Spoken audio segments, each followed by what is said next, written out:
페르시아라고도 불리는 이 바사의 고레스 왕이 주전 539년에 바벨론을 정복합니다. 이로써 유대 민족의 70년 바벨론 포로 기간이 막을 내립니다. 우리가 목장에서도 계속해서 나눔을 하고 또 새벽 묵상하는 본문이 역대기를 우리가 묵상하고 있는데요.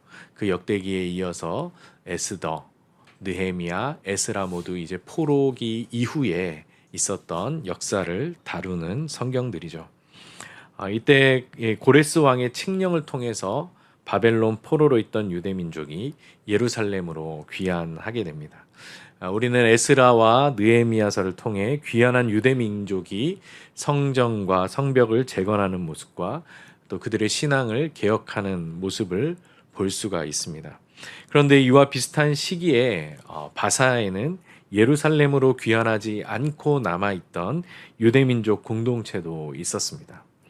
아무래도 이 70년 동안 긴 포로 생활을 하면서 그 땅에 정착하고 살았기 때문에 폐허가 된 고향 땅에 돌아가기보다는 그 땅에 남기로 한 사람들도 꽤 많았었겠죠.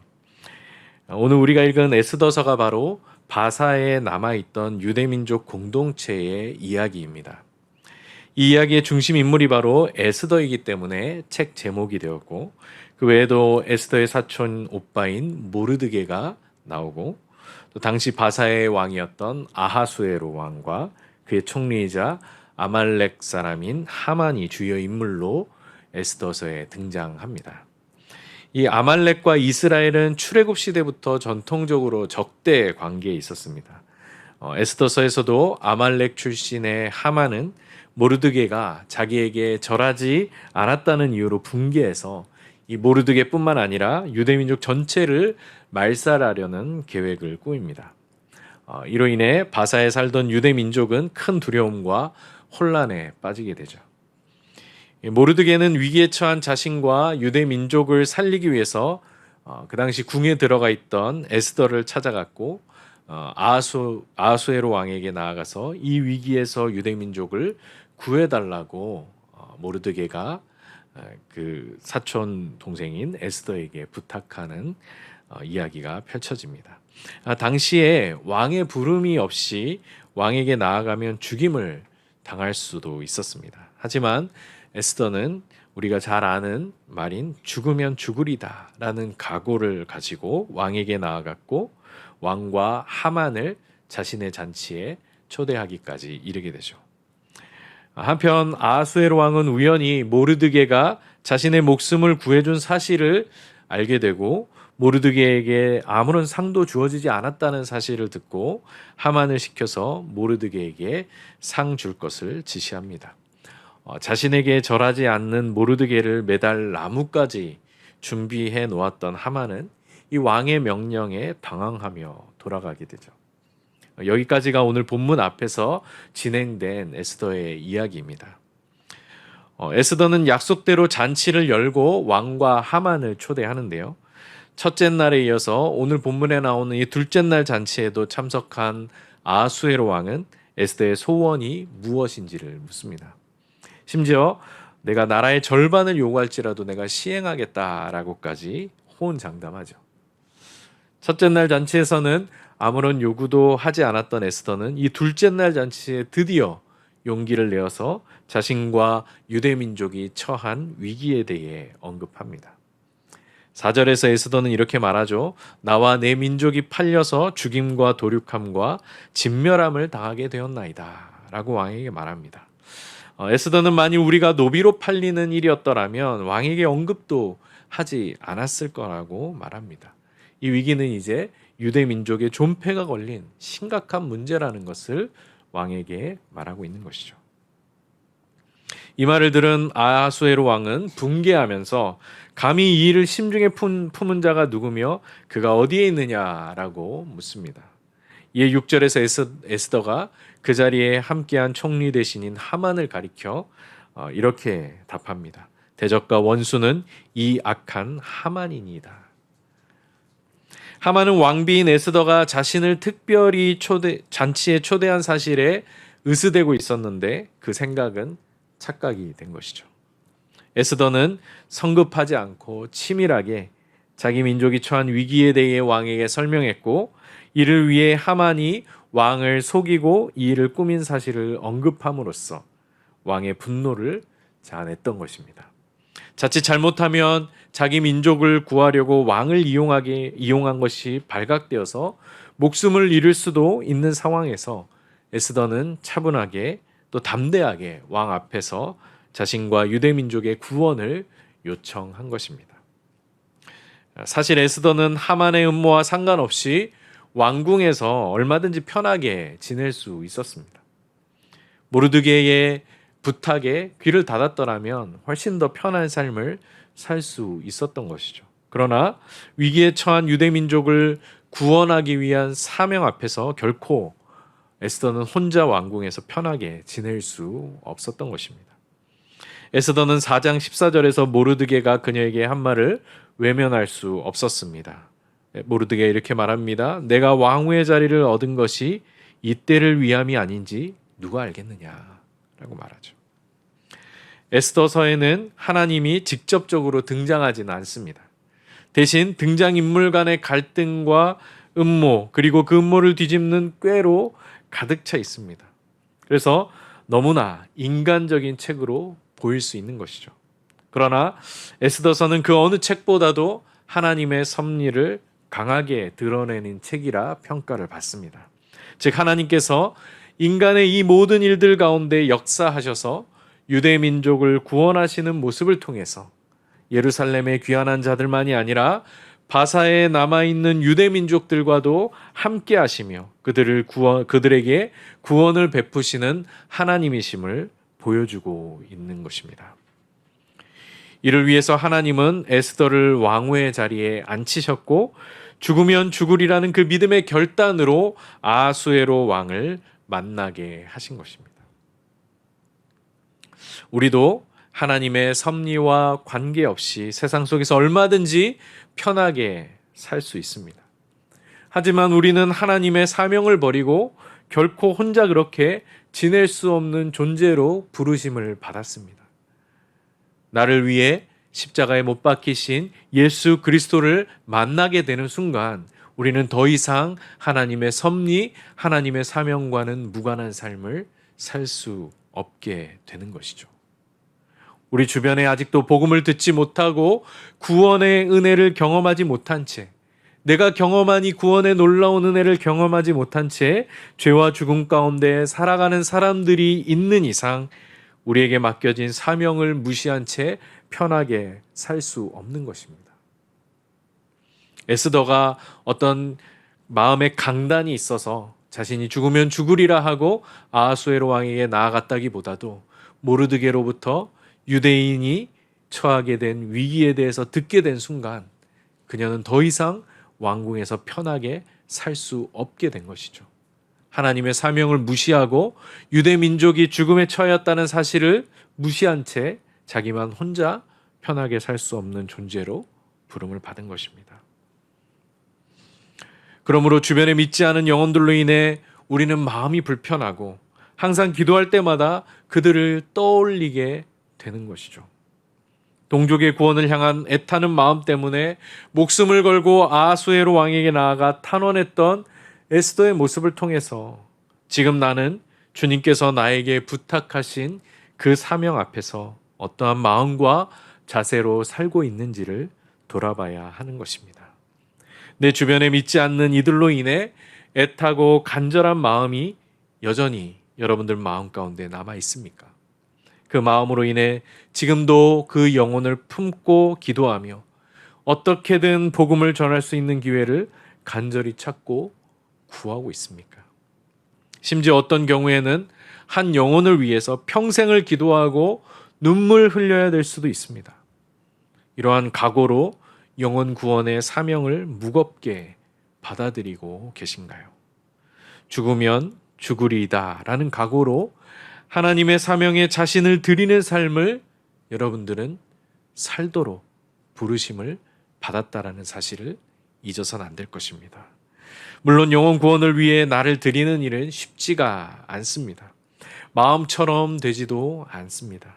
하지만 우리는 이 일을 위해 부르심 받았습니다. 하나님께서 에스더를 왕후의 자리에 앉히신 것이 그저 왕궁에서 편하게 살라고 하신 것이 아니라 에스더를 통해 유대 민족을 구원하시려는 하나님의 사명이 있었던 것처럼 우리를 오늘 이 자리로 부르신 하나님의 뜻과 그 사명 앞에서 오늘도 에스더처럼 자신을 드리며 나아가시는 성도님들이 되시길 바랍니다. 7절에서 왕은 에스더의 대답을 듣고 화를 이기지 못하고 잔치자리를 떠나 그 왕의 후원으로 들어가 버립니다. 사실 에스더와 유대 민족이 처한 위기는 하만이 꾸민 일이기도 했지만 아하수에로 왕 자신이 허락한 일이기도 했습니다. 이로 인해 하만에 대한 왕의 분노는 더욱 커졌던 것입니다. 하만은 감히 왕에게 가지 못하고 에스더에게 가서 살려달라고 간절히 빌게 되죠. 하지만 이런 행동이 오히려 더 나쁜 결과를 초래합니다. 마침 그때 왕이 자리로 돌아왔고 왕은 하만이 에스더를 강간하려 했다고 오해한 것이죠. 이에 왕은 하만에게 사형을 언도하고 그를 체포하게 된 것입니다. 앞에서도 말했듯이 이 일들은 겉으로는 에스더의 용기와 지혜로 말미암아 일어난 반전처럼 보이지만 하나님께서 이 자리에 역사하고 계셨던 것입니다. 에스더를 왕궁으로 보내신 하나님께서 이제 에스더를 통하여 유대 민족을 멸하려던 하만의 그 어리석은 시도를 무력화시키셨던 것입니다. 하만은 자신의 높은 지위와 왕의 신뢰를 바탕으로 악한 계략을 꾸몄지만 오히려 그 계략에 자신이 걸려 넘어지게 된 것이죠. 하나님은 인간의 교만과 꾀를 뒤엎으십니다. 하만에 대한 처형은 지체 없이 빠르게 이루어졌습니다. 마침 그 옆에 서 있던 어전 내시 중 한 사람인 하르보나가 재빨리 나서서 하만이 모르드게를 매달기 위해 50규빗 되는 나무를 자기 집에 준비해 놨다라고 고합니다. 왕은 이 말을 듣자마자 바로 하만을 그 나무에 매달라고 명령했고 하만은 아이러니하게도 모르드게를 죽이려 자신이 준비했던 그 나무에 자신이 매달려 죽음을 맞이하게 되는 것입니다. 이렇게 하만의 몰락은 너무도 순식간에 진행됩니다. 본문에서도 단 2절만으로 이 일을 간략하게 묘사하고 있죠. 이 세상은 마치 하나님의 뜻보다 인간의 꾀와 인간의 계획이 더 강력하고 영향력 있게 보입니다. 하나님은 우리 눈에 보이지 않고 하나님의 뜻은 명확하게 알 수 없으며 오히려 힘을 가진 자들이 자신들의 꾀로 세상을 좌지우지하는 것처럼 보이는 것이죠. 방송이나 인터넷을 보면 그런 얄팍한 꾀로 사람들을 현혹하는 정보들이 넘쳐나는 것을 보게 됩니다. 하지만 우리는 에스더를 통해서 인간의 꾀와 계략이 얼마나 무모한 것인지를 보게 되죠. 또한 그 꾀와 계략을 한 번에 뒤엎으시는 하나님의 지혜를 보게 됩니다. 하나님은 우리 눈에 보이지 않지만 우리 가운데 역사하고 계시며 하나님의 구원을 이뤄가고 계시는 것입니다. 마치 홍해가 우리 앞에 놓였을 때에 뒤에서 애굽 병정들이 쫓아올 때에 세상에서 가장 강한 군대가 우리를 뒤쫓고 있을 때에 하나님께서 그 홍해를 가르쳤던 하나님의 그 반전이 이 에스더서에도 나오고 있는 것입니다. 바울은 고린도전서 1장 25절에서 29절에 하나님의 지혜가 어떻게 세상의 꾀와 계략을 뒤엎는지에 대해 이렇게 전하고 있습니다. 하나님의 어리석음이 사람보다 지혜롭고 하나님의 약하심이 사람보다 강하니라. 형제들아 너희를 부르심을 보라.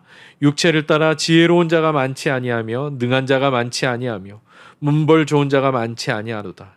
그러나 하나님께서 세상의 미련한 것들을 택하사 지혜 있는 자들을 부끄럽게 하려 하시고 세상의 약한 것들을 택하사 강한 것들을 부끄럽게 하려 하시며 하나님께서 세상의 천한 것들과 멸시받는 것들과 없는 것들을 택하사 있는 것들을 폐하려 하시나니 이는 아무 육체도 하나님 앞에서 자랑하지 못하게 하려 하심이라 라고 말합니다. 하나님께서 이 세상의 구원을 이뤄가는 방식은 세상에서 뛰어난 사람이나 문벌이 좋거나 강한 힘을 가진 사람을 통해서가 아니라 약하고 미련하며 천하고 멸시받는 자들을 통해 그러한 자들을 세상을 부끄럽게 하시는 하나님만의 방식인 것입니다. 하나님께서 이렇게 일하시는 이유는 아무 육체도 하나님 앞에서 자랑하지 못하게 하려 하심입니다. 이 세상에 많은 자랑들이 있습니다. 세상 사람들을 부럽게 만드는 많은 자랑거리들이 있지만 그러한 것들로는 하나님의 구원을 이룰 수가 없다라는 말이죠. 하나님께서는 세상의 자랑을 통해서가 아니라 우리의 약하고 미련하고 천하고 멸시받는 것들을 통하여서 하나님의 지혜와 하나님의 능력을 드러내시고 그 절정이 바로 십자가라는 것입니다. 하나님은 에스더를 왕궁에 보내셨지만 그녀는 왕궁에서 주목받거나 힘을 가진 자리에 있지 않았습니다. 그저 왕에게 잊혀진 수많은 궁녀들 중 하나일 뿐이었죠. 반면에 하만은 왕의 총애를 받아 총리 대신까지 올라간 사람입니다. 그러나 하나님은 에스더를 통해 하만의 계략을 부끄럽게 만드셨습니다. 이것이 하나님께서 구원을 이뤄가시는 방식입니다. 우리를 눈에 띄는 자리, 사람들이 부러워할 만한 자리, 자기를 자랑할 만한 그런 자리에 앉히심이 아니라 하루하루 믿음으로 결단하며 하나님의 은혜를 구하고 그 약속을 붙들어야 하는 자리로 우리를 부르시는 것입니다. 내가 하나님 앞에서 자랑할 만한 것이 없고 내가 하나님 앞에서 뛰어난 것이 없고 오직 하나님의 은혜만이, 하나님의 약속을 붙드는 그 믿음만이 하나님의 구원을 이뤄가는 것임을 깨닫고 배우는 자리로 우리를 부르시는 것입니다. 이에 히브리서 저자는 히브리서 11장 6절에서 이렇게 선언합니다. 믿음이 없이는 하나님을 기쁘시게 하지 못하나니 하나님께 나아가는 자는 반드시 그가 계신 것과 또한 그가 자기를 찾는 자들에게 상 주시는 이심을 믿어야 할지니라. 이 믿음으로 에스더는 눈에 보이는 아수에로 왕이 아니라 눈에 보이지 않는 하나님께로 나아갔던 것입니다.